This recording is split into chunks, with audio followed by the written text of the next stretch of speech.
Baik, selamat malam semuanya. Assalamualaikum warahmatullahi wabarakatuh. Salam Indonesia. Saya Gaby dari Jakarta, Exoplanet Indonesia. So tonight kita webinar.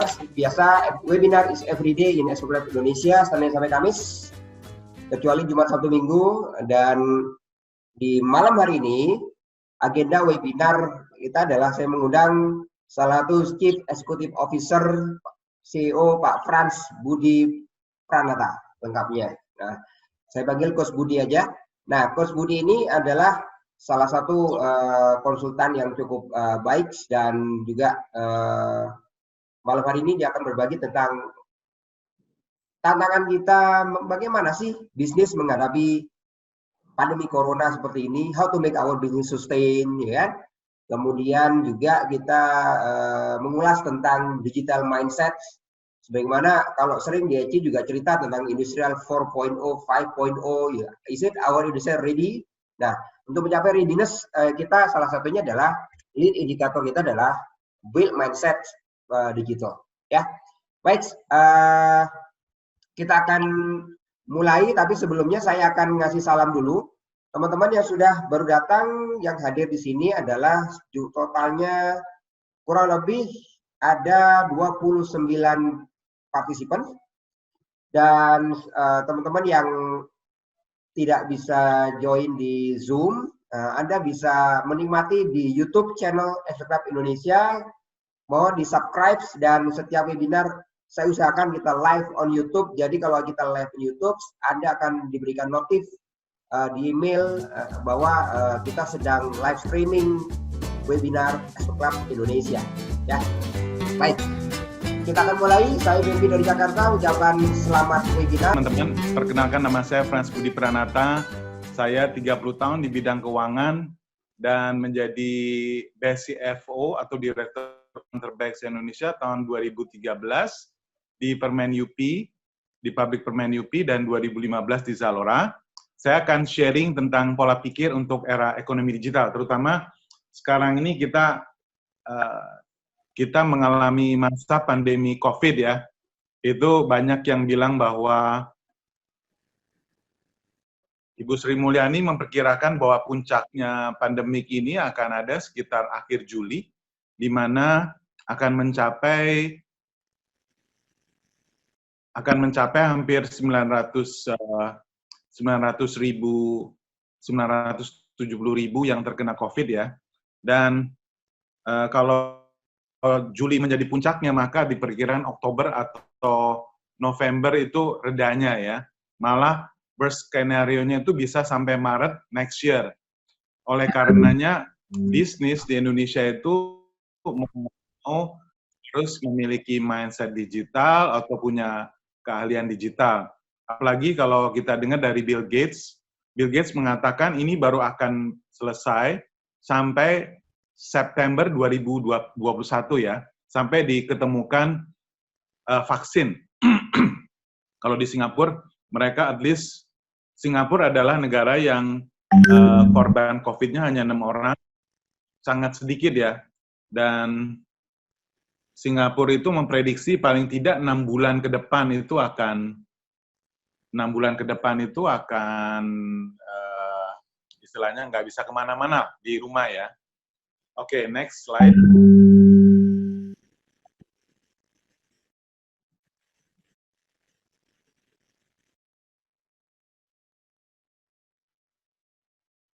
Pak Bambi, next slide. Jadi di sini kalau kita lihat ya, kita lihat dari tahun 1960 sampai tahun 2016, itu di sebelah kiri kita bisa lihat satu bar biru, ini adalah GDP dunia dari tahun 60 sampai tahun 2016. Kita bisa lihat bahwa memerlukan waktu 19 sampai $1 triliun. Dan setelah itu 10 triliun dolar berikutnya diperlukan waktu kurang lebih 10 tahun ya. 10 tahun lalu setelah itu ada yang namanya IBM mainframe di situ, sehingga membuat percepatan, sehingga dalam waktu berikutnya adalah kurang lebih 6 tahun ya. angkanya 6 tahun. Nah, setelah itu juga ada yang namanya Shinkansen ya, kereta api cepat, dan juga ada berikutnya ada budget airlines, dan juga ada satelit. Ini semua yang membuat percepatan dalam pertumbuhan GDP. Sehingga berikutnya 8 tahun, lalu karena ada Asian crisis berikutnya adalah dari 6 tahun mundur jadi 8 tahun. Dan begitu seterusnya. Lalu kita lihat ada lambang itu Microsoft ya tahun 1975 dan tahun 1974 Microsoft, lalu 1975 ada Apple ya. Ini yang membuat GDP pertumbuhannya lebih cepat lagi, kurang dari 3 tahun ya. Dan kita lihat di tahun 90-an itu ada namanya website ya. Dan Amazon didirikan tahun 1998. Dan di sini kita lihat bahwa di tahun 98 itu terjadi yang namanya Asian crisis ya.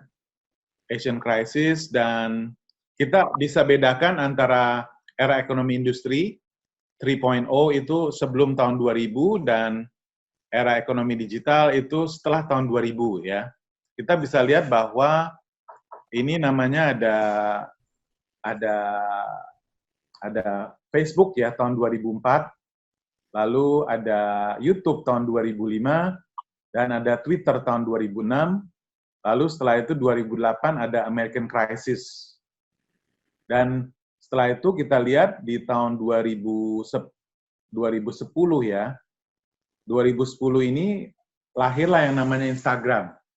Dan kalau kita tahu bahwa di tahun yang sama, perusahaan Kodak, perusahaan film yang terbesar, perusahaan kamera atau film yang terbesar itu bangkrut ya. Dan kalau kita lihat lagi, terjadi yang namanya Euro Crisis di tahun 2015. Dan sekarang kita mengalami apa yang namanya another crisis, which is pandemic corona yang di tahun 2000. Ini yang katanya itu akan beberapa kali lebih dahsyat dampaknya, lebih parah 2 kali sampai 3 kali daripada Asian crisis, American crisis maupun Euro crisis. Even bisa sedikit lebih besar daripada Great Depression yang tahun 1937. Jadi di sini kita bilang bahwa setelah tahun 2000 adalah zamannya edan, di mana zamannya digital lifestyle dan juga free trade ya. Kita tahu tahun 2020 itu sejak 1 Januari maka Indonesia maupun negara-negara di dunia itu melakukan kesepakatan atas free trade. Jadi Indonesia maupun ke negara-negara Asia itu bebas menjual barangnya maupun sebaliknya tanpa hambatan dari segi tarif maupun impor. Dan juga ciri yang ketiga adalah generasi milenial, di mana Indonesia sendiri yang usianya di bawah 30 tahun itu sampai mencapai 60%. Dan generasi milenial ini adalah generasi yang kalau belanjanya itu digital.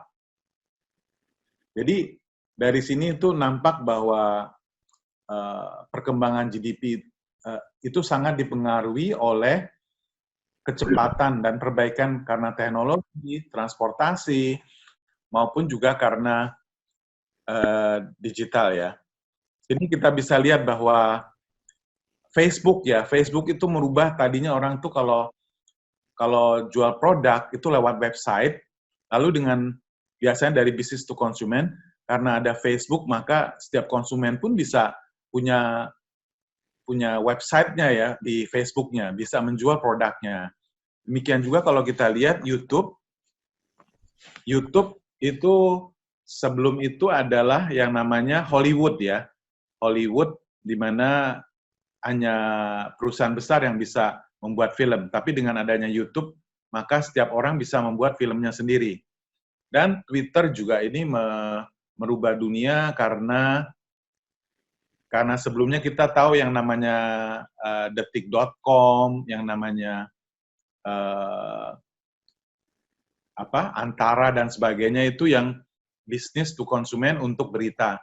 Tapi dengan adanya Twitter maka membuat setiap orang bisa menjadi wartawan, bisa menjadi pembawa berita.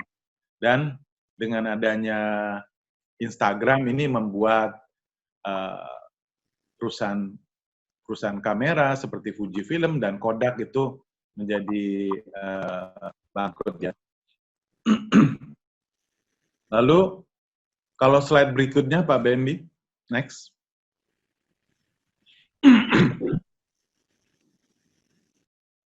Nah, di sini kita bisa melihat bahwa di sebelah kiri adalah era ekonomi industri. Di sini, tolong diklik lagi. Jadi, era yang sebelah kiri optimalisasi, di mana mencari peningkatan yang pasti dari sesuatu yang sudah diketahui. Contoh misalnya, pabrik sari roti. Tahun kemarin bertumbuh 16%. Tahun ini pasti pertumbuhan mirip dengan tahun sebelumnya ya.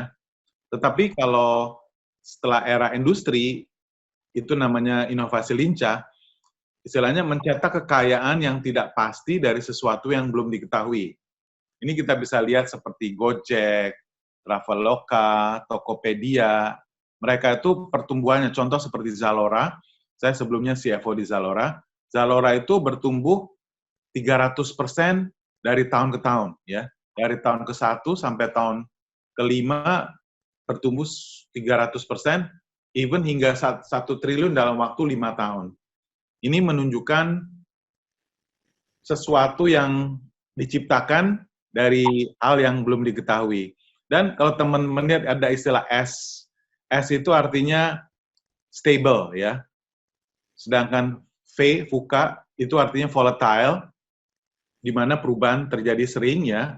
E itu expected, U itu unexpected, ya.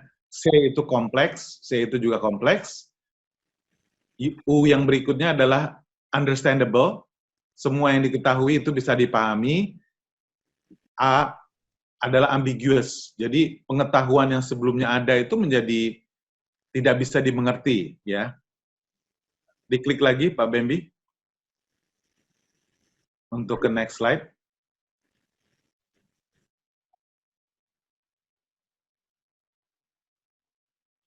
Ya, di sini kita lihat bahwa stable, ya.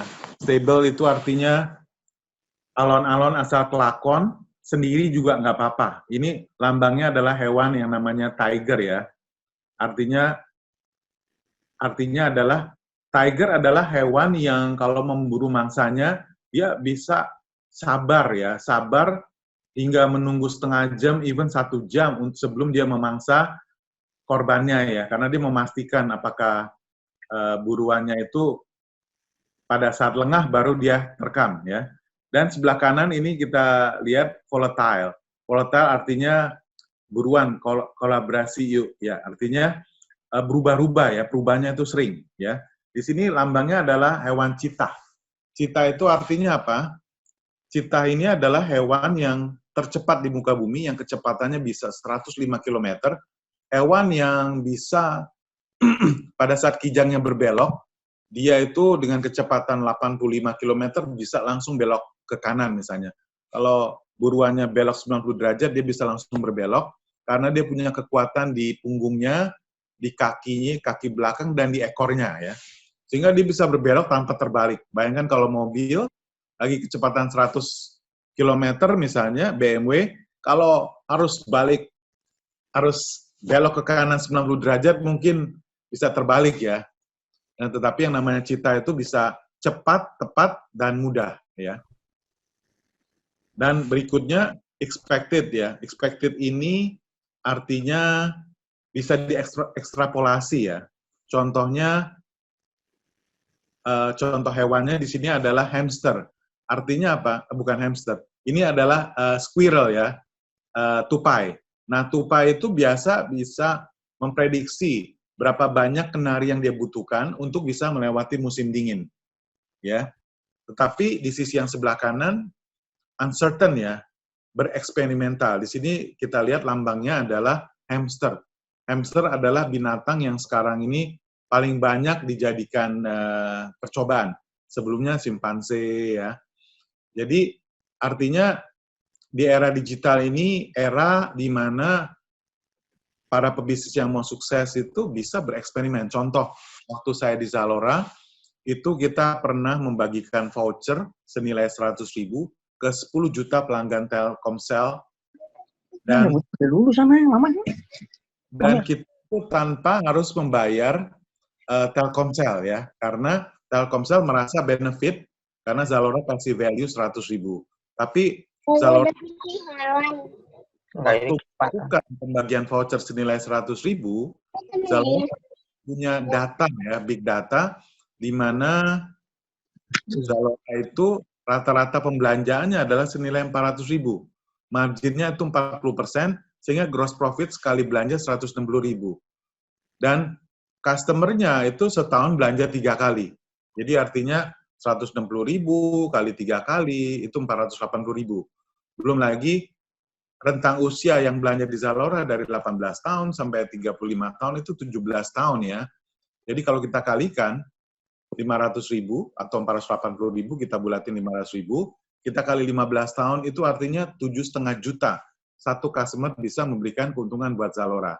Sementara biaya untuk mendapatkan satu customer dengan kasih voucher 100.000, plus ada biaya acquisition untuk membayar Google, membayar Facebook Pixel, ya, itu kurang lebih 100.000 untuk satu customer. Jadi 100.000 plus 100.000 lagi untuk voucher atau activation, total acquisition cost 200.000. Artinya dengan mengeluarkan 200.000, dia bisa mendapatkan keuntungan 7,5 juta untuk seumur hidupnya customer itu. Bayangkan kalau dia punya 2 juta customer, artinya dia bisa, Anda bisa kalikan sendiri, 2 juta kali 7,5 juta berapa ya kan? Itu hampir 15 triliun ya. Jadi artinya bahwa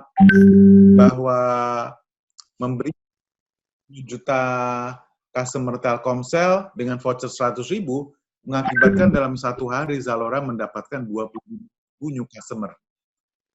Mendapatkan 25.000 new customer dalam satu hari. Itu artinya bereksperimen ya. Untung yang klaim baru 25.000. Bayangkan kalau yang klaim itu 1 juta orang ya. 1 juta orang kali 100.000 itu berapa? Udah 100 miliar ya kan? Tapi dia berani mencoba bereksperimen. Tapi karenanya bisa bertumbuh sangat cepat ya. Dan C yang berikutnya adalah kompleks ya.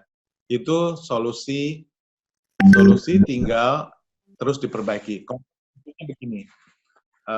Melihat solusi yang sudah ada lalu diperbaiki dan diperbaiki ya.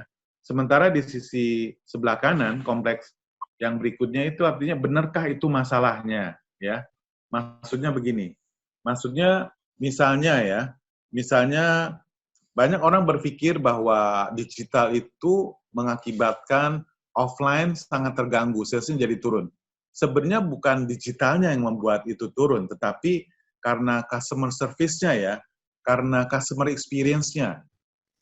Artinya karena delivery-nya cepat, karena free ongkir ya, karena options-nya, karena bisa dikembalikan sampai 30 hari ya.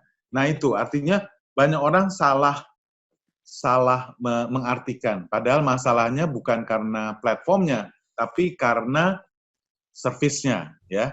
Jadi itulah, benarkah itu masalahnya untuk kenapa online itu bisa lebih laris dan sebagainya. Lalu di sisi yang sebelah kiri itu adalah understandable ya. Pertahankan selama mungkin. Jadi apa yang kita pahami, ilmu pengetahuan yang selama ini kita pahami itu yang kita piara, kita maintain ya. Lalu sementara di sebelah kanan ambiguous, ini artinya disrupsi sebelum didisrupsi ya. Apa yang dimaksud dengan ambiguous? Artinya pengetahuan yang selama ini kita ketahui ternyata menjadi tidak relevan lagi ya, dengan kondisi yang sekarang yang sangat cepat berubah ya, yang sangat kompleks, yang sangat tidak predictable ya, tidak bisa di-predictable, dan ilmu pengetahuan yang lama menjadi tidak relevan ya. Contoh ya, misalnya banyak orang tidak habis mengerti tuh kenapa Gojek bisa sedemikian pesat majunya, bisa memberikan promo, diskon ya, termasuk juga Zalora. Banyak orang nggak masuk akal ya. Tetapi semua itu ada hitung-hitungannya ya. Oke, next slide.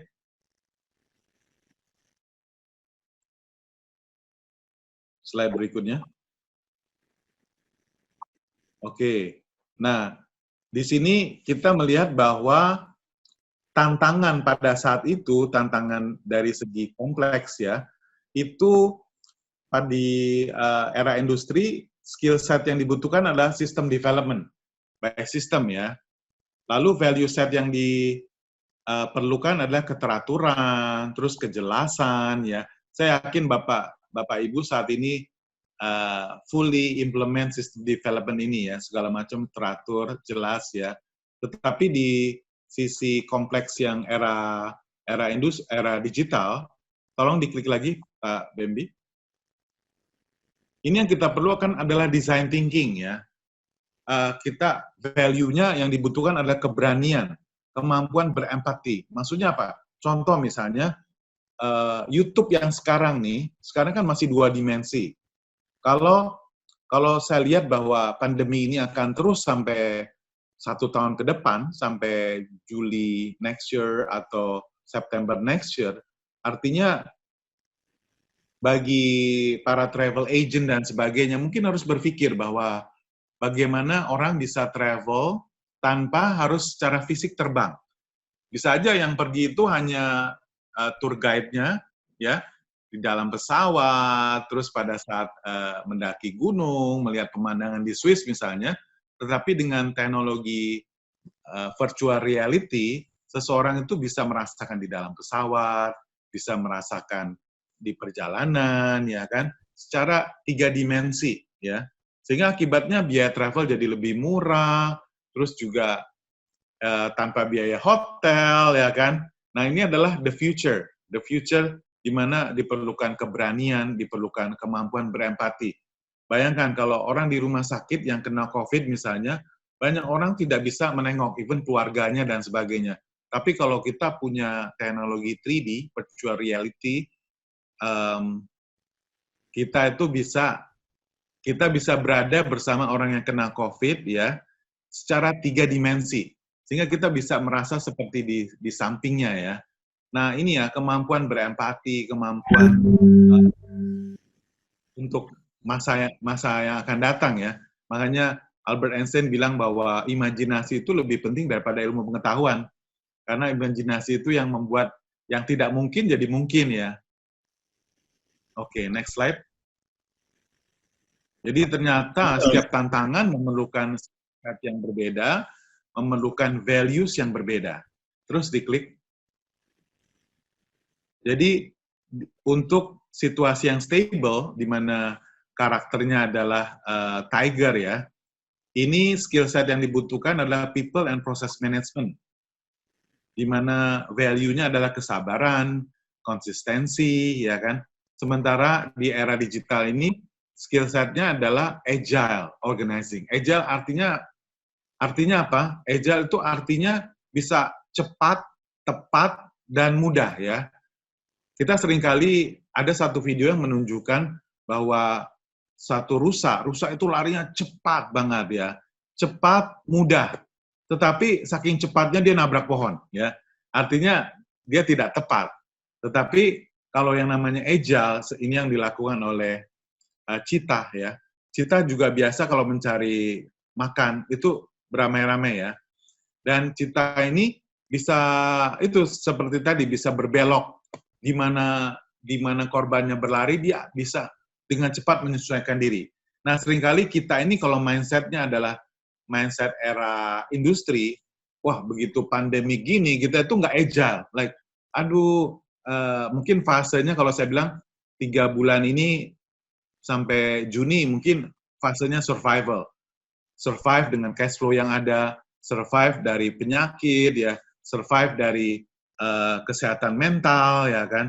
Tetapi pada saat era digital ini diperlukan kemampuan untuk bisa cepat menyesuaikan ya. Oh, ini sekarang nih nggak bisa travel ya. Ini berarti kita harus pikirkan bisa jalan-jalan dengan teknologi 3D misalnya.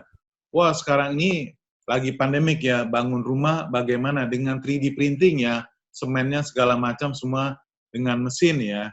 Terus, wah, karyawannya tidak bisa kerja di pabrik berdekat-dekatan, nah itu pakai robot ya kan.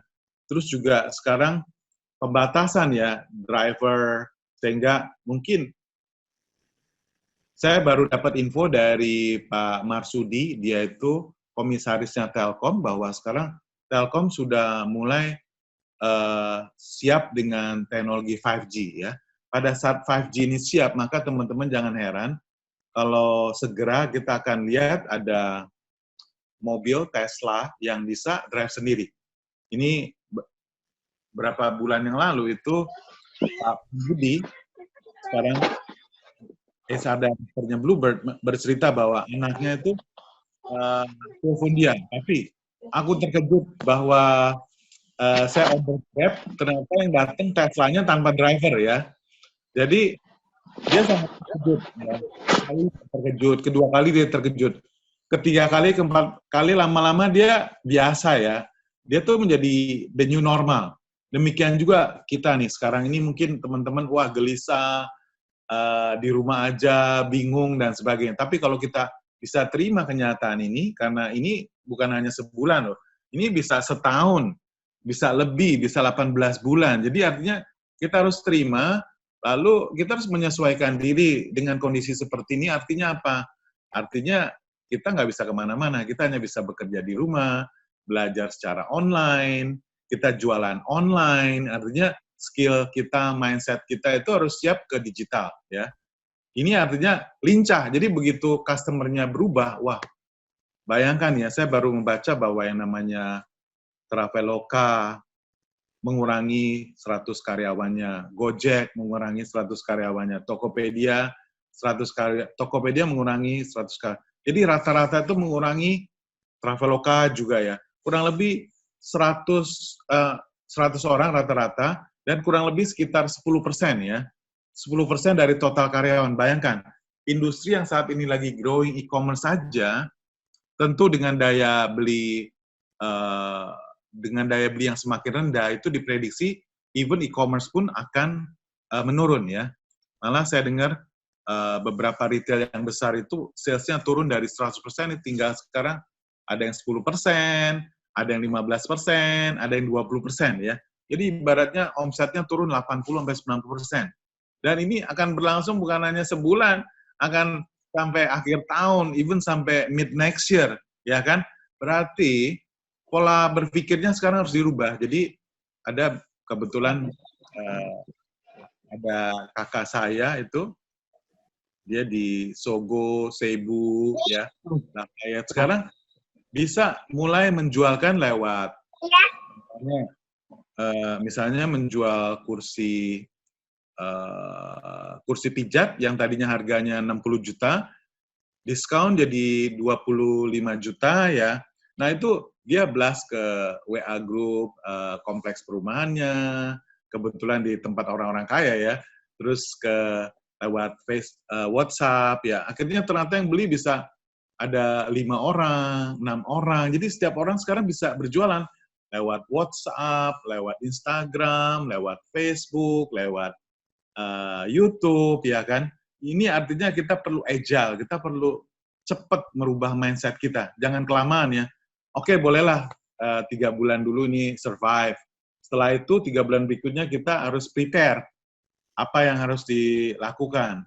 Lalu 3 bulan berikutnya harus action, ya kan? Ya artinya kelincahan ya.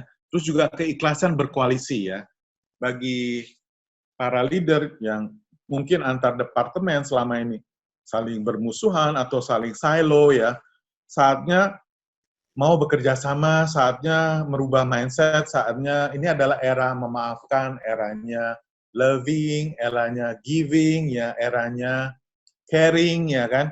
Kita harus membuang ego ya. Nah inilah mindset yang kita perlu miliki. Next slide, Pak Dembi. Oke, ini adalah kecepatan. Tadi yang sebelumnya belum tuh kayaknya. Iya, oke. Ini adalah expected sama unexpected ya. Pada saat expected itu seperti hamster, dia bisa memperkirakan butuh kenari berapa banyak untuk melewati musim dingin. Di sini pasti teman-teman familiar banget, perusahaan itu enforcement ya. Jadi memonitor policy-nya ya, meyakinkan bahwa policy-nya dijalani. Lalu value-nya adalah kontinuitas. Apa yang selama ini sudah dijalankan harus terus dijalankan. Lalu percaya dengan data masa lalu ya. Tetapi di sisi yang era digital saat ini adalah, sini lambangnya adalah hamster ya. Ini skill set yang dibutuhkan adalah agile execution ya. Eksekusi yang sangat cepat ya. Terus juga value set-nya adalah intuisi ya. Intuisi, terus juga keingintahuan. Artinya kita tidak bisa ignorance. Kita tidak bisa, itu departemen lain, kenapa outputnya rendah? Kita tidak bisa, tidak tahu. Kita harus cari tahu ya. Dan juga kita harus punya intuisi. Ini kira-kira kalau kondisi seperti ini, apa yang harus dilakukan? Kalau salesnya turun 80%, ya pasti overhead, semua itu harus disesuaikan, ya kan? Nah, yang seperti ini, intuisi-intuisi seperti ini yang harus dimiliki oleh para leaders yang ada di era digital, ya. Next slide.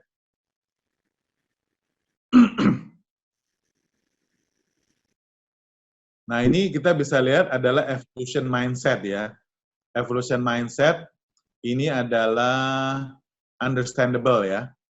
Understandable, tadi yang pengetahuan yang lama itu masih bisa dipahami. Di sini kita familiar dengan yang namanya business modeling. Kita itu punya business model yang selama ini ada ya. Value-nya adalah keberhati-hatian, prudence ya. Terus yang berikutnya adalah ketegasan ya. Ketegasan sesuai dengan business model yang ada. Sementara di sisi yang ambiguity, ini diperlukan yang namanya skill set ideal meritocracy. Ini lambangnya kalau yang sebelah kiri adalah benteng pertahanan, yang sebelah kanan adalah penyerang ya. Artinya adalah accelerated evolution mindset, mindset berevolusi yang dipercepat. Apa yang dimaksud dengan ideal meritocracy? Mungkin teman-teman sering lihat ya, kalau di dinding itu ada tulisan rule number 1, boss is always right, ya kan? Lalu rule number 2, if boss is wrong, look at rule number 1. Ya, itu namanya autocracy ya. Jadi apa yang kata bos itu selalu benar. Padahal kenyataannya ini setiap orang, baik dia lapisan bawah, itu bisa jadi dia punya ide yang bagus. Karena belum tentu yang di atas itu adalah selalu bagus idenya. Bisa jadi yang di bawah itu idenya lebih bagus. Karena apa? Karena dia mengalami sendiri di bawah rasanya gimana ya kan. Artinya setiap ide itu nilainya tuh bisa sangat sangat bernilai. Di sini value yang diperlukan adalah keterus-terangan ya. Pada saat perusahaan kondisi sulit, maka manajemen, top management harus jujur kepada karyawannya. Dia bisa bercerita bahwa wah dengan kondisi penjualan yang hanya tinggal 10%, tinggal 15%, kita hanya sanggup bayar gaji separuh misalnya. Uang kita ini hanya cukup untuk 2 bulan lagi. Malah Apindo bilang hanya cukup sampai Juni. Nanti kalau lewat itu mereka nggak ada uang lagi, akibatnya akan kolaps ya kan. Nah di sini perusahaan harus terus terang dan juga pikiran terbuka, minta pendapat dari karyawannya. Ini kondisi seperti ini, kita nggak bisa bayar gaji full atau gaji full hanya bisa bertahan sampai Juni misalnya. Lalu apa nih masukan-masukan dari bawahan, dari karyawan bawahan? Mungkin mereka juga bisa bantu jualan lewat sosial media atau apapun ya kan, sehingga bisa sama-sama menyelamatkan perusahaan ini ya kan. Mungkin cutinya dipotong, jadi dan sebagainya lah. Nah ini perlu yang namanya kebersamaan ya atau gotong royong dan juga saling menghargai atas ide-idenya ya. Oke, jadi ini adalah kurang lebih mindset menghadapi tantangan yang berbeda, ternyata perlu skill set-nya beda, values-nya perlu beda ya. Dan ini harus dipahami sehingga bisa bertindak sesuai dengan kondisi yang sekarang ya. Next slide. Slide berikutnya.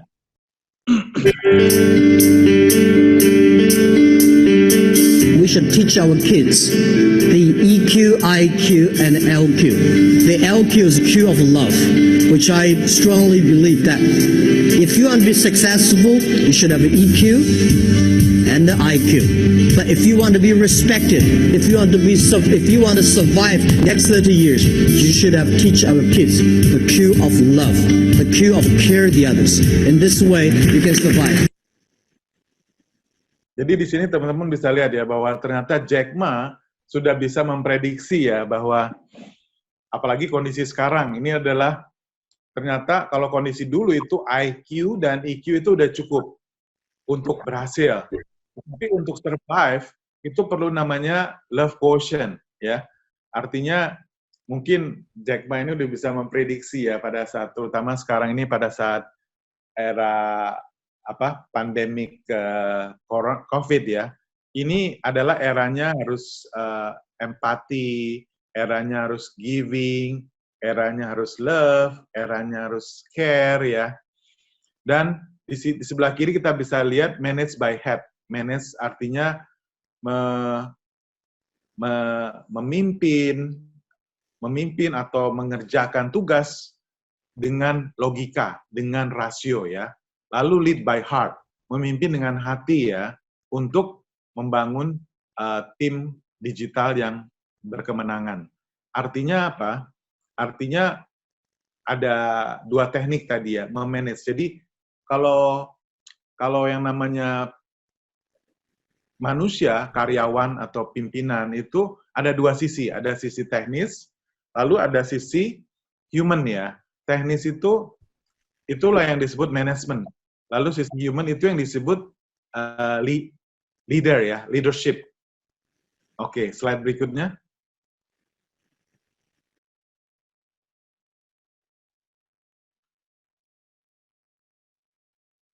Nah, di sini teman-teman bisa lihat ada 10 karakter of digital team leader ya.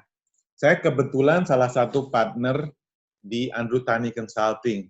Pak Andrew Tani adalah konsultan manajemen lokal yang paling mahal. Selain daripada, kalau asing kita tahu ada yang namanya McKinsey ya. Dan Pak Andrew ini yang membantu mengembangkan Astra dari tahun 90, $1 billion company menjadi $7 billion company di tahun 96. Jadi dalam 7 tahun menjadi $7 billion company. Jadi beliau ini menerapkan suatu sistem untuk mengukur manajer dan leader ya, di mana beliau memiliki di sini ada 5 karakter untuk manage by head dan ada 5 karakter untuk leadership ya. Di sini kita bisa lihat bahwa ada seorang manajer itu harus bisa melakukan planning ya, harus bisa melakukan koordinasi, harus bisa melakukan instruksi, terus memberikan evaluasi, dan juga problem solving ya. Nah, sementara kalau kita lihat seorang leader juga sisi manusianya itu harus bisa melakukan yang namanya menginspirasi, bisa memotivasi, bisa melakukan coaching, bisa melakukan catalyst, bisa mentoring ya. Artinya apa? Artinya sisi manusianya ini juga harus dikembangkan ya. Sisi pekerjaannya apalagi ya. Planning itu kita lihat bisa merencanakan pekerjaan dan menetapkan sasaran ya kan. Koordinasi itu menetapkan sasaran dan standar tim dan memonitor kinerja tim. Instruksi itu melaksanakan aktivitas yang terkoordinir dan monitor kinerja individu, dan evaluasi kinerja individu dan memberikan penghargaan kepada individu, dan juga problem solving, memberikan pelatihan dan memecahkan masalah. Dari sisi teknis. Tetapi dari sisi human juga membangun dedikasi, terus bisa memotivasi timnya, bisa mendorong dan membimbing, bisa mengapresiasi dan menghargai, dan juga bisa mengembangkan karakter dan kompetensinya. Jadi, artinya untuk menjalankan pekerjaan dengan baik, seorang tim leader itu, jadi gini, ibaratnya organisasi itu adalah suatu rantai ya. Rantai yang terkuat ini adalah, di mana titik terlemah dari rantai adalah kekuatan satu rantai itu terletak pada rantai bagian, ya kan? Jadi kalau kita lihat dalam setiap organisasi itu cukup di training tim leader ke atas ya. Dan kalau kita breakdown lagi bahwa ternyata ada 20 yang menjadi best practice dari sisi manajemen, dan juga ada 18 perilaku yang menjadi best practice dari leadership. Contohnya apa? Contohnya misalnya, apakah pimpinan Anda melakukan meeting secara berkala? Ya kan? Lalu, apakah misalnya pimpinan Anda bisa mengambil keputusan secara tegas? Jadi kalau di Astra, best practice ini menjadi dasar pengukuran dari bawahan terhadap atasan yang akan mempengaruhi terhadap reward dan insentif atasan tersebut. Bonusnya bisa menjadi penyok atau menjadi hilang kalau bawahannya bilang atasan itu scoringnya itu buruk karena tidak melakukan meeting secara berkala, tidak bisa. Jadi prinsip manajer dan leader ini itu bisa dipakai untuk membuat tim leadernya bekerja dengan sebaik-baiknya karena berimbas terhadap bonusnya, terhadap ya. Oke. Next slide.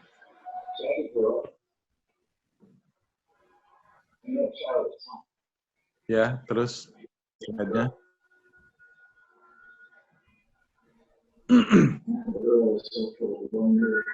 Jadi transformasi digital ini adalah pertama dan terutama transformasi pola pikir yang diterapkan dengan karakter pemimpin untuk mewujudkan transformasi ke budaya digital. Jadi mindset-nya, tadi apa yang saya jelaskan adalah mindset, baru next adalah penerapan karakter pemimpin digital. Di sini saya tidak men-sharingkan 20 best practice dan 18 best practice dari manajemen dan leadership, total ada 38. Tapi bagi teman-teman yang ingin tahu lebih detail nanti bisa nanti kita chatting berikutnya. Jadi intinya ini akan mempengaruhi ke penerapan karakter pemimpin digital, itu akan membentuk budaya digital ya, transformasi ke budaya digital. Dan kita sudah membantu perusahaan-perusahaan besar seperti Pertamina, seperti BNI untuk menerapkan konsep digital mindset ini dan juga karakter pemimpin digital seperti yang tadi saya sudah jelaskan. Next slide. Ya, kurang lebih seperti itu sharing dari saya. Silakan kalau ada yang mau bertanya.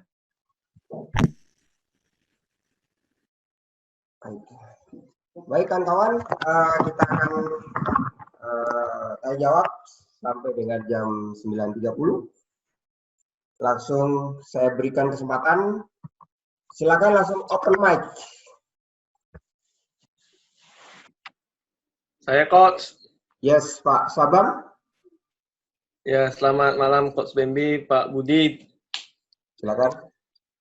Ya, terima kasih Pak. Ini kan sering kita dengar istilah VUCA dilawan dengan VUCA, tapi tadi Pak Budi bilang bahwa memang VUCA itu sangat diperlukan di era digital. Jadi sebenarnya seperti apa ya Pak Budi untuk VUCA ini yang memang sekarang sudah banyak ya di era digital ini?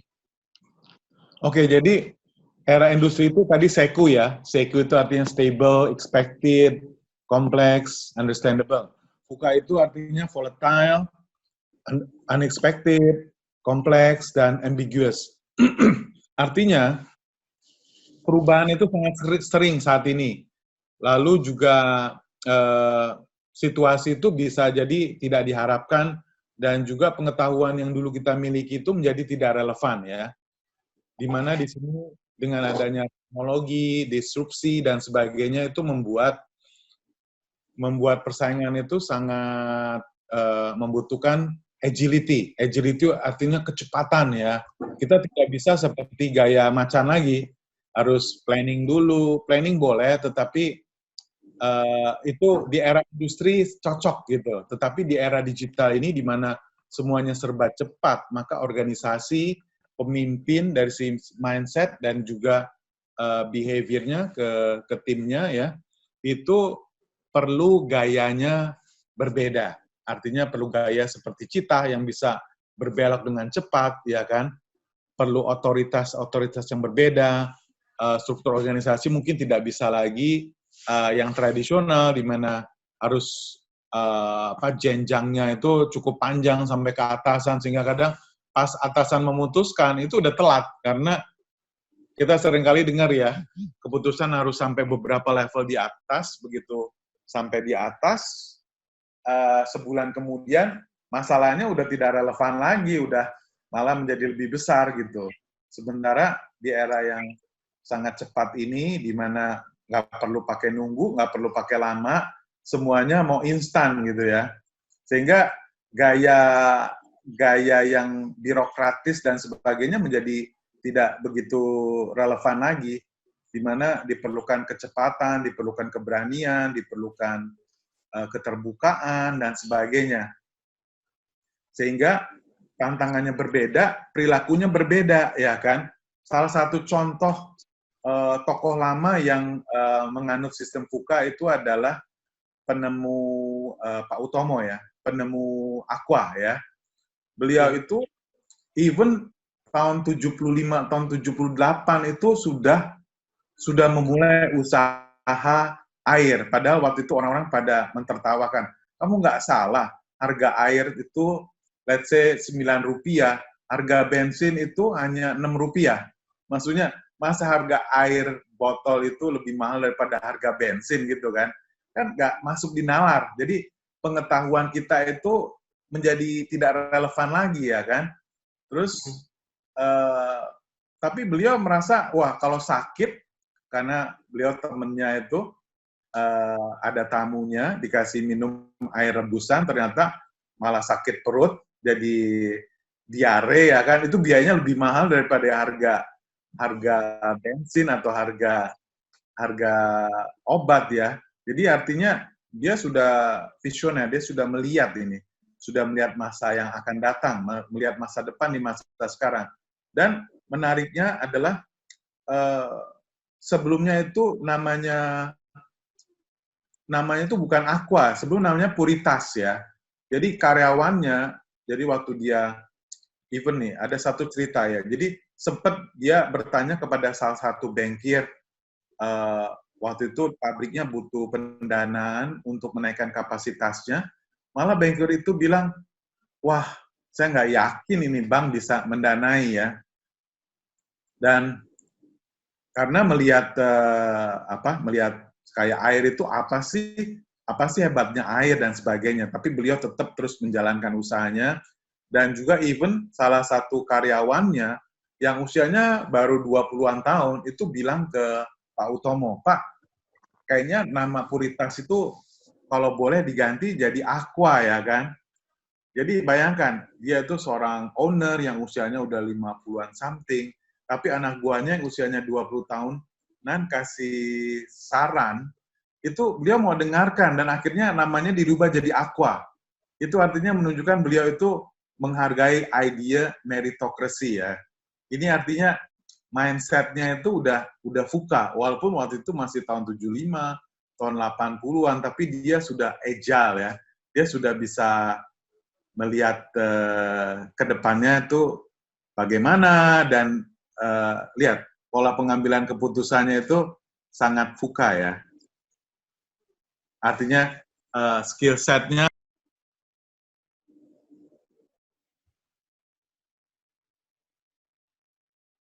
Suaranya tidak muncul, Pak Bud. sampai di sini. Yes. Oke, suaranya terputus Pak Budi. Iya.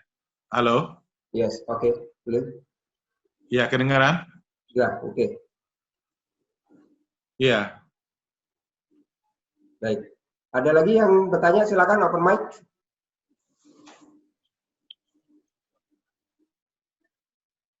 Kalau nggak ada, Pak Muzakir mungkin, Bandung. Saya mau nanya Pak, bisa ya? Oke, silakan Pak Rusli. Ya. Kalau struktur organisasi yang pas dalam era VUCA ini seperti apa ini? Kalau ada beberapa struktur organisasi, yang pertama. Kemudian yang kedua, apakah dengan era yang sekarang ini, apakah cocok sistemnya desentralisasi apa sentralisasi? Kalau sentralisasi seperti apa, kalau desentralisasi gimana gitu? Terima kasih, itu aja Pak. Silakan. Oke, bisa sekali lagi pertanyaan pertama. Oh, yang pertama. Kan ada beberapa macam struktur organisasi. Kalau era yang dulu itu seperti apa, dan sekarang itu supaya bisa menjadi struktur organisasi yang agile itu, syarat-syaratnya seperti apa kita menyusunnya. Yang pertama itu. Kemudian yang kedua, apakah syarat pada saat ini itu lebih baik sentralisasi atau desentralisasi dari sisi struktur organisasinya. Terima kasih. Kalau boleh tahu Bapak dari perusahaan apa Pak?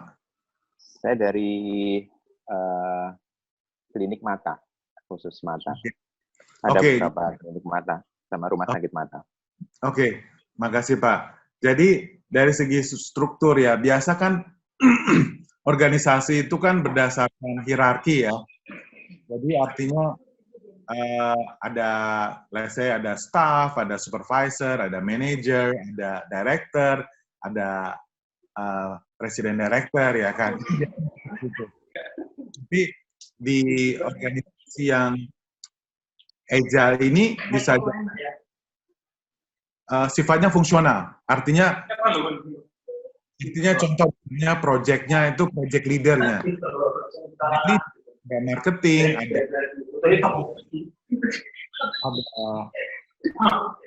engineer dan sebagainya, itu semua bisa saling berkomunikasi satu sama lain tanpa harus lewat hierarki. Jadi langsung istilahnya ke project ya, ke project leader, bisa langsung support tanpa harus dengan hierarkinya. Artinya supaya mengambil keputusan itu bisa cepat. Karena seringkali yang bikin lambat itu karena hierarki, ya kan? Bayangin kalau staff mengambil keputusan harus izin supervisor, supervisor izin manager, manager izin director, director izin lagi, wah itu kelamaan ya kan? Sementara bisnis ini sekarang eranya cepat, semua harus keputusannya nggak pakai lama ya kan? Jadi kalau kita lihat kayak di Zalora misalnya, antara CEO dengan bawahan itu duduknya sama-sama di meja yang dia juga tidak punya ruangan khusus, dia duduk bareng-bareng dengan staf yang biasa gitu. Artinya membuat tidak ada jarak, membuat jadi open communication, membuat jadi setara gitu kan. Seringkali yang menghambat komunikasi itu karena ada tembok karena ruangannya. Jadi ada satu contoh ya, waktu ini cerita dari Pak Andrutani. Dia diminta, Astra kan anak perusahaannya banyak. Ada satu perusahaan di mana kalau dia ke sana itu sangat quiet gitu ya. Terus ruangan-ruangan manajernya tuh pada tertutup ya, quiet banget. Tetapi ada ke perusahaan yang lainnya lagi, dia masuk di mana itu pada berisik, terus meja pintunya manajer atau lead director itu terbuka dan sebagainya. Tetapi dua-duanya itu sama-sama profit ya. Jadi yang quiet juga profit, yang berisik juga profit. Tetapi in the long term, artinya gini, maksudnya yang quiet itu karena takut, tapi begitu pemimpinnya, misalnya begitu pintu kebuka, semua langsung melihat komputer ya kan, pada tegang lagi. Tapi pada saat pimpinannya di dalam lagi, mereka relax lagi. Jadi hasilnya bisa jadi sama-sama profit, tetapi kebahagiaannya itu beda. Yang lebih berisik dan sebagainya itu malah in the long run itu akan lebih survive. Dan ada satu riset ya, itu menanyakan kepada setiap karyawan apa yang bikin mereka mau stay di satu perusahaan. Itu ada 2 sebenarnya. Ternyata nomor 1, ternyata gaji yang tinggi itu bukan nomor 1 dan nomor 2. Gaji yang tinggi itu hanya nomor 3. Nomor 1 itu adalah masa depan perusahaan. Kira-kira perusahaan punya masa depan seperti apa ya kan? Punya masa depan yang indah nggak? Punya masa depan yang bagus apa enggak ya kan? Terus yang kedua adalah manajer atau leadernya. Leadernya itu baik apa enggak? Leadernya itu membuat dia nyaman, happy, bertumbuh apa enggak ya? Berkontribusi apa enggak? Jadi ternyata karyawan itu seringkali bisa cepat turnover karena 2 hal. Pertama, perusahaan tidak punya mimpi masa depan, sehingga dia bisa bersama-sama membangun di sana. Atau yang kedua, dia tidak cocok dengan atasannya. Even kalau suami istri yang bercerai, itu ternyata setelah dicek bahwa mimpi masa depan mereka udah beda. Yang satu mau kemana, yang satu mau kemana. Jadi, balik lagi,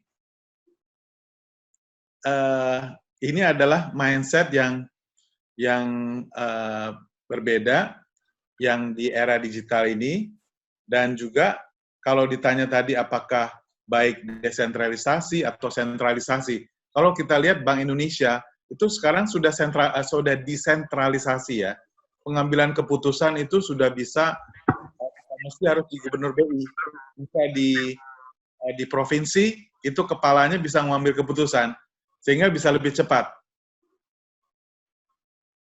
Termasuk kalau kita lihat struktur di kepolisian, di militer, itu juga sudah desentralisasi, sehingga bisa lebih cepat ya. Apakah menjawab, Pak? Iya, sudah bagus lah. Ada wacana yang lebih menarik. Terima kasih Pak Budi atas jawabannya. Ya, jangan sampai mau beli kotak tisu aja harus approve direktur ya. Betul. Oke. Yang lain silakan. Untuk yang saya ngundang yang anak-anak muda ini. Coach, boleh bertanyakah? Saya masih muda, ya, Pak Andri, silakan Pak Andri.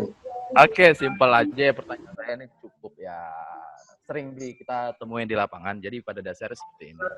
Katakanlah ini adalah perusahaan baru yang belum siap menghadapi ya digital. Ya, pembahasan kita digital mindset karena mungkin bisa kita katakan perusahaan ini adalah company baru dan belum terlalu melek untuk di teknologi karena masih cukup mengandalkan cara penjualan yang mungkin bisa dikatakan secara offline dan masih menganggap kalau digital itu cost-nya masih mahal. Nah, ya pertanyaan saya simpel, bagaimanakah cara kita untuk meyakinkan company atau memberikan reason yang logik ke owner supaya bisa beralih yang dari sifatnya di awal dari bisnis company itu berawal dari online bisa berubah ke arah yang lebih digital. Simpel itu aja sih, Coach. Terima kasih. Oke. Ya, memang setiap perusahaan yang mau maju ya pada saat era sekarang ini harus ada yang namanya coach, ada business coach ya. Sehingga bisa memberikan arahan kepada para business owner. Jadi kalau Bapak mau saya memberikan free, let's say free pencerahan kepada atasan Bapak atau kepada ownernya, itu welcome ya. Saya bisa lakukan secara online lewat Zoom. Jadi intinya kita perlu membuka wawasan mereka karena seringkali ketidaktahuan itu biayanya sangat mahal. Dan sebenarnya keahlian digital itu sangat murah.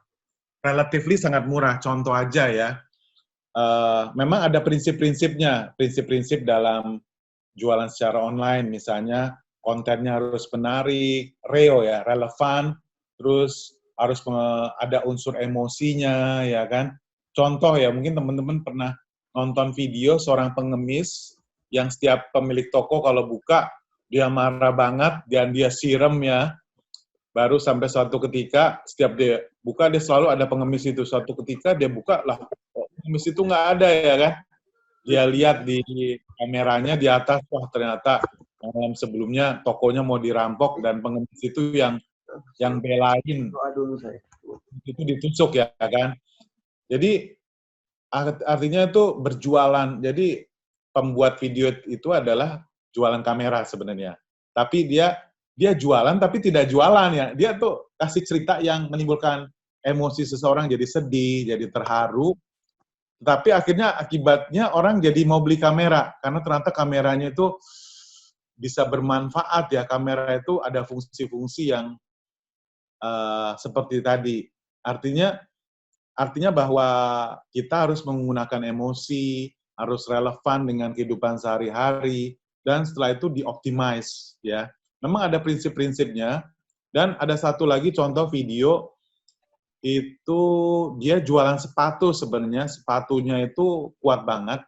Dia bikin video di mana orang naik motor trail, itu bisa surfing di laut. Ini teman-teman pernah lihat videonya. Videonya sampai ditonton oleh 30 juta orang. Tapi at the end of the story, itu dia menampilkan sepatunya. Jadi dia jualan sepatu, tetapi dari video yang dia bikin, itu bikin viral ya, bikin orang blast kemana-mana, biayanya sangat murah ya, namanya murah dalam arti YouTube-nya itu gratisan, tapi tentu dia bikin filmnya itu pakai motor, bisa surfing itu mahal ya kan, pras ya. Memang ada prinsip-prinsip yang bisa dipelajari untuk membuat video konten yang bagus seperti apa, terus juga untuk di Instagram kontennya sebaiknya seperti apa, itu bisa dipelajari dan biayanya murah. Jadi Anda tuh hanya spend let's say 10 million, 20 million, Anda latih 20 orang, tapi setelah itu bisa membuat mereka jualannya 10 kali lipat dari sekarang. Saya ada satu contoh, itu pemilik kayak obat oles namanya Kerasakti. Itu kayak orang kalau kesleo pakai Kerasakti dilulurin itu bagus banget, panas memang. Nah, beliau ini sampai kirim training ke saya ada workshop sehari itu, let's say bayarnya 1,5 juta gitu ya, sehari atau 2 hari. Nah, dia kirim sampai 10 orang. Dia sampai kirim 10 orang stafnya, dan menariknya saya tanya, Pak, kok Bapak mau seluruh stafnya diajarin? Dia punya belief ya, dia punya belief setelah dia lihat saya ngajar, akhirnya dikirim 10 orang, dan setelah itu ya, apa yang terjadi? Jualannya dia itu naik 10 kali lipat. Misalnya dia biasa jualannya 200 juta misalnya. Setelah timnya diajarin, jualannya bisa jadi tadinya 200 juta jadi 2 miliar gitu. Jadi biaya training yang hanya nggak sampai 20 juta, itu menaikkan omset sampai miliar gitu. Jadi menunjukkan bahwa ini hanya masalah training, hanya masalah mindset, hanya masalah skill set ya. Tapi kalau bisa diyakini, bisa dijalankan, itu hasilnya sangat luar biasa ya. Tadi menjawab nggak? Itu juga cukup clear ya, Coach ya. Terima kasih atas masukannya. Ya. Baik. Oke, ada yang tanya tadi Pak Fajar Saifuddin. Silakan open mic Pak Fajar. Fajar Saifuddin. Pak Fajar. Pak Fajar Saifuddin. Nah. Yes, Coach. Yes, Coach. Iya, selamat malam, Pak. Terkait ini, saya ingin bertanya sebetulnya. Dalam era digital ini, kalau mau jadi pemimpin yang digital mindset itu, apakah kita harus meninggalkan stable dan benar-benar fully transform ke volatile tadi itu, Pak? Oke, jadi ini sebenarnya yin and yang ya. Jadi kalau Anda lihat itu ada logo bulat, terus simbolnya itu di tengah membagi dua, ada yin and yang. Itu artinya tergantung situasinya. Artinya kedua-duanya bisa dipakai tergantung situasinya. Jadi kalau offline mungkin bisa seku, kalau pabrik mungkin bisa seku, tapi ada sisi lainnya itu bisa VUCA, bisa online, artinya bisa, jadi kedua-duanya bisa diterapkan bersamaan di situasi yang berbeda, atau mungkin di departemen yang berbeda. Itu bisa kedua-duanya tetap dipakai tanpa mematikan salah satunya. Oke. Terima kasih. Jadi, pendekatan itu bisa dipakai sesuai dengan kebutuhan di organisasi. Ya, dipakai sesuai dengan kebutuhan. Oke, yin and yang. Baik. Ya. Silakan. Mungkin karena waktunya kita sudah mendekati penghujung, saya tinggal 2 pertanyaan. Monggo. Anak muda, saya pengen anak muda. Yuk. Atau yang ini, yang wanita. Siapa yang wanita di sini? Saya panggil ya. Inesa Putri. Kalau nggak ada, Iya, Coach. yes. Silakan, langsung tanya. Harus tanya. Waduh. Ini saya baru kerja belum dapat setahun gitu ya. Oke. Nah, Soalnya juga sih. nggak apa-apa. Silakan. Kalau seandainya kata kita, ini kan kita kebetulan kerja saya emang di startup gitu ya. Salah satu startup. Nah, itu Namanya apa Mbak Putri? di Ruang Guru. Oh, Ruang Guru. Oke. Yang lagi booming. Silakan. Ya, ketika kadang kita ngasih suatu ide gitu ya ke manajer kita gitu, dan idenya nggak mentahan gitu, kita kasih breakdown-nya juga gitu, langkah-langkahnya gimana, step-nya gimana, daftarnya gimana gitu. Tapi biasanya itu no respon gitu.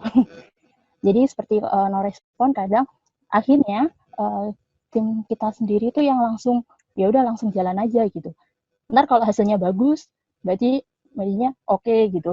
Kalau enggak nanti dipermasalahkan gitu. Itu sebenarnya perilaku yang baik atau buruk sih kalau di perusahaan itu? Gitu. Ya, itu masih polos banget ya pertanyaannya. Enggak, itu pertanyaan bagus ya. Jadi menurut saya itulah perlu training yang namanya manager leader tadi. Bagaimana dia bisa caring, bisa mentoring, bisa coaching. Karena banyak orang berpikir dia hanya memanage pekerjaan, tetapi tidak memimpin manusianya. Padahal pekerjaan itu dikerjakan oleh manusia yang pakai hati ya kan. Jadi banyak orang berpikir, wah yang penting result. Mau babak belur, dia mau berdarah-darah, itu nggak dipikirin ya kan. Jadi yang paling bagus adalah bagaimana mereka bisa bekerja dengan sepenuh hati. Nanti malah hasilnya bisa berlipat-lipat ya. Bisa 10 kali lipat daripada kalau dia tanpa hati. Ya. Kerja ya, sepenuh hati, bahasanya ikhlas. Ya Pak Budi ya. Dan manage your heart, manage by heart, and lead by heart. Oke. Ya, jadi Putri bisa usulkan itu ke HR-nya atau ke leadernya untuk I don't mind to give this kind of training for free ya ke Ruang Guru ya. Oke. Baik, siap. Mbak Putri langsung japrian karena Pak Budi aja. Propose ya. Pak, saya percaya Pak Budi bisa membantu transformasi budaya di sana. Baik. Satu lagi. Silakan. Ini kayaknya Pak, saya ingin anak muda yang muncul. Siapa ya?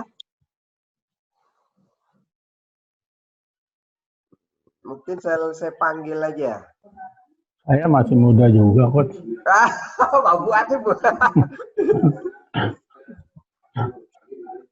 Silakan Pak Buat, kalau mau tanya silakan. Ini sedikit aja Pak Budi, ini bagaimana after COVID-19 Pak? Peta daripada digital kita atau ini, kalau Pak Budi melihatnya gitu Pak.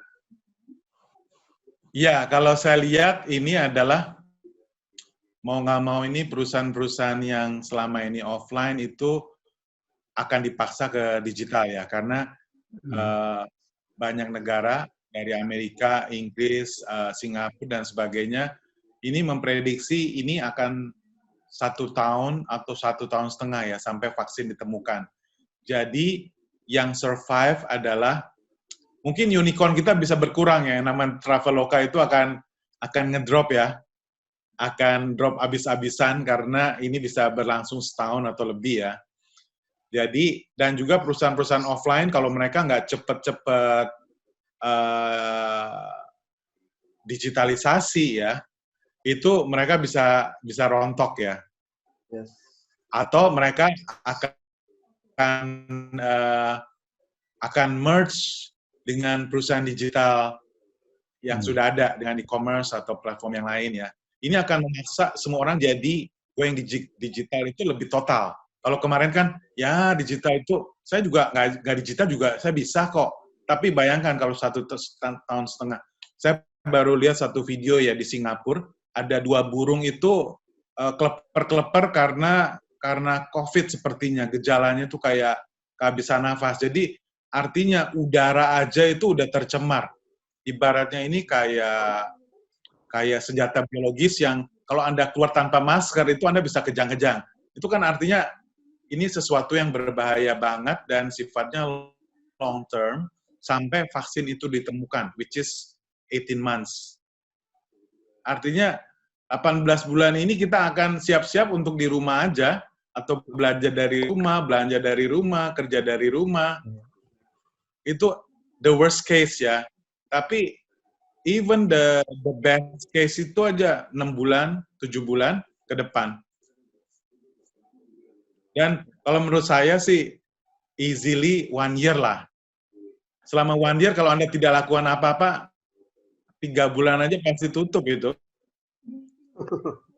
3 bulan kalau Anda tidak berubah, itu pasti tutup. Kalau perusahaannya tetap seperti sekarang ya. Jadi, now is the right moment berubah. Jadi, survival boleh 3 bulan, setelah itu preparing 3 bulan, setelah itu action. Jadi paling lambat 6 bulan udah harus action. Ya. Ya. Baik. Dan mungkin saatnya sekarang ini para startup atau digital yang mau buat aplikasi sekarang nih untuk ngalahin Zoom, ngalahin yang lain cepat-cepat nih sekarang momennya gitu. Kalau menurut saya, Iya. Now is the moment ya. Iya. Buat aplikasi sebanyak-banyaknya untuk menghadapi situasi yang sekarang ini gitu. Betul. Karena Zoom ataupun Meet atau apa dia akan kepenuhan nanti. Kalau dibuat yang baru, yaitu besar. Betul. Sekarang ruang guru juga ya, saya kebetulan ngajar di Bank Indonesia, itu kita tidak bisa face to face. Saya ngajar untuk Bank Indonesia Institute, kita tidak bisa face to face, tetapi kita lewat Zoom, dan mereka juga lagi tes untuk pakai ruang guru ya. Iya, mungkin Bapak. Iya, jadi ruang guru ini bisa naik panggung. Jadi perusahaan-perusahaan digital lokal ini bisa naik kelas ya. Kalau untuk industri yang paling tahan terhadap situasi seperti ini apa, Pak Budi? Kira-kira? Kayak apa aja yang kira-kira yang kan ya. Yang saya lihat sahamnya lagi naik ya. Itu ada Kimia Farma, Indofarma, perusahaan-perusahaan kesehatan itu naik sampai saya yakin setahun ke depan mereka akan berjaya ya. Karena orang sangat butuh kesehatan sekarang.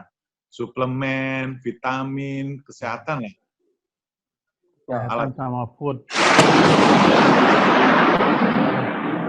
Saya banyak mendengar ya retail-retail yang offline itu mau PHK dalam ya siap-siap lah. Banyak perusahaan udah siap-siap. Oke, siap. Terima kasih Pak Budi, dan karena waktunya kita sudah di penghujung, mungkin give summary for us Pak Budi, monggo Pak. Jadi summary dari saya adalah